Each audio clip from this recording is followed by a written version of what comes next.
I think that there's this misthought that the millennials and younger really don't care or not that actively engaged, and I think that's a false premise, and that we're seeing that, and we're seeing that when they see the results, that you in turn, when you see what you're able to impact and to affect, that you're more engaged.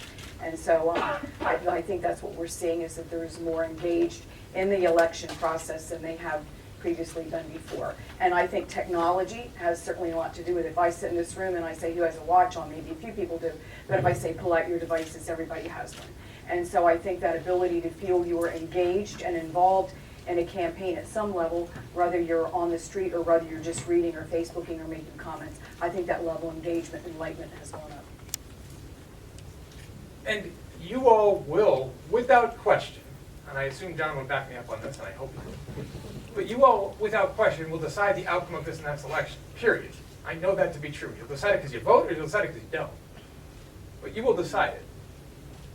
But this then is this enormous opportunity that you all have, if you think about it that way, to actually shape the trajectory of the most powerful nation on earth for not just potentially the immediate future, but perhaps longer than that. And you all will contribute to it, if you so choose.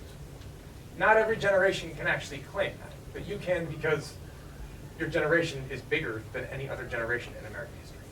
And I think it's really disruptive and hurtful when you go in and you're voting a straight party and not the person, because I don't think you're a well-informed electorate when you do that. And as I said, we're not elected by one party or the other.